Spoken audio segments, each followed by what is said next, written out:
د فراه ولایت پر بخش آباد بند د کار شدت.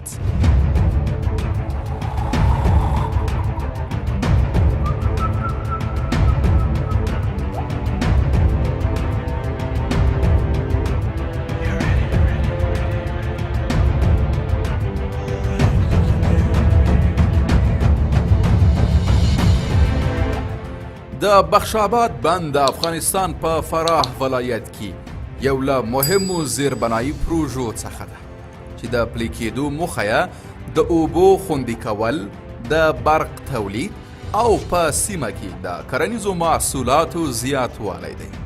دا پروژه چې تر اوسه یې 48 سلنه پرمختګ کړی د 1380 میلیون متر مکعب اوبو د ذخیره کولو ظرفیت لري او ټاکل شوی چې 22 میګاواټه برېښنا تولید کړي. تمه ده چې د بخش آباد بند به څه باندې 100,000 هکتاره کرنیزه ځمکه خړوبه کړي او له همدې امله د سیمې د کروندګرو او د سیمې د اقتصاد لپاره خورا مهم دی. دغه بند چې په بالابلوک ولسوالۍ او د فراه رود پر سیند جوړیږي د جرمني او ترکی شرکتونو په همکارۍ د کورنیو شرکتونو لخوا په څو پړاوونو کې پلي کیږي. پروژه له 3 مهمو برخو څخه جوړه ده. لومړی انحرافي تونلونه، دویم انحرافي کانالونه او دریم د اوبو ذخیره کولو ځای. دا انحرافي تونلونه 510 متره اوږدوالی او 9 متره پلنوالی لري چې په افغانستان کې تر ټولو ستر انحرافي تونلونه دي چې د اوبو په جریان کې او د سیلابونو په کنټرول کې ډیره مرسته کوي. یو له دغو مهمو تونلونو څخه په 2023 کې بشپړ جوړ شوی او د تونلونو د کانکریټ اچولو کار هم روان دی ترڅو د دوی جوړښت پیاوړی کړي او د اوبو د ننوتلو مخه ونیسي. د دغه بند په بشپړېدو سره به د فراه ولایت کرنیزو ځمکو ته د اوبو رسولو لوی ظرفیت رامنځته سي او سیمې ته به د برېښنا د تولید ظرفیت هم لوړ سي. دغه پروژه چې څه باندې 88,000 هکتاره کرنیزه ځمکه خړوبوي کولی سي کرنیز تولیدات زیات کړي او د ځایي بزګرانو ژوند ښه کړي. دغه راز له دغه بند څخه د 22 میګاواټه برېښنا په تولید سره د سیمهیزې انرژي اړتیاوې پوره کولی سي او حتی شاوخوا ولایتونو او ګاونډیو هیوادونو ته هم د برېښنا د صادرولو امکانات برابرولی سي. دا په راتلونکي کې کولی سي افغانستان په سیمې کې د برېښنا یو لوی صادروونکی هیواد په توګه معرفي کړي. د بخش آباد بند د پروژې پلي کېدل له څو لسیزو راهیسې له امنیتي ننګونو او د بودیجې له نشتوالي سره مخ و او دغه کار په بشپړېدو کې د ځنډ لامل شوی و.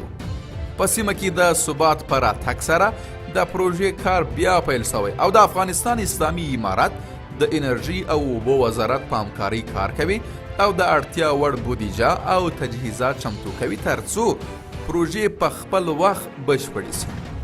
دې هڅو د بیکارۍ په کمولو کې هم مرسته کړې ده ځکه چې د بند او د دې تونلونو د جوړولو په بیلابیلو پړاوونو کې په سلګونو ځایي خلک په کار ګمارل شوي.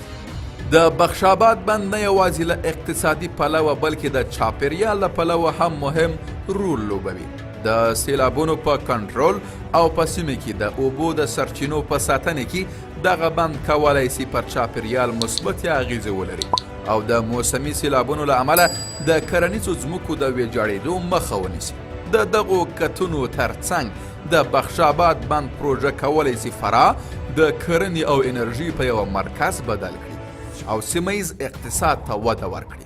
فراه د افغانستان په جنوب لویدیځ کې پروت او له ایران سره پر پوله پروت ولایت دی چې د خپلو حاصلخیزو ځمکو او د بیلابیلو کرنیزو محصولاتو لکه غنم، اوربشو، انګور او لوړ کیفیت لرونکي زعفرانو له امله شهرت لري. د دې سیمې خلک د خپل اصلي کسب په توګه په کرنه تکیه کوي او د بخش آباد بند څخه د کافي اوبو په برابرولو سره کولی سي ډیر حاصلات وکړي او خپل عاید زیات کړي. د فراه زعفران د خپل لوړ کیفیت له امله په نړیواله کچه پیژندل کیږي.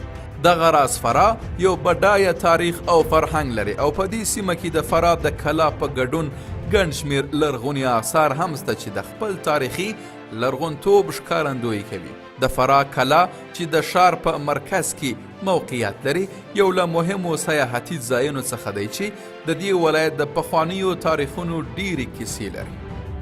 د فراه کلا د فریدون کلا یا شارکونی په نامه هم یادیږي او بل تاریخي ځای کافر کلا یا کک کوهزاده چې په فردوسي کتاب کې هم د هغه په اړه راغلی دي. فراه د جغرافیایي او هوا حالاتو لحاظه په دوبي کې ګرم او وچ او په ژمي کې معتدله هوا لري. د دوبي په ګرمو ورځو کې خلک د ورځې په سړه ساعتونو کې فعالیت کوي، مګر د شپې خوندوره هوا د کور د باندې د خوند اخیستلو لپاره مناسب فرصت برابروي. د دې پروژې په تطبیق کې د حکومت هڅو او د خصوصي شرکتونو ونډې ته په پام سره د بخش آباد بند راتلونکي روښانه ښکاري. دا پروژه نه یوازې دا چې سیمه ییز اقتصاد پیاوړی کوي بلکې په اوږد مهال کې د افغانستان له اقتصادي ودې سره مرسته کولی شي.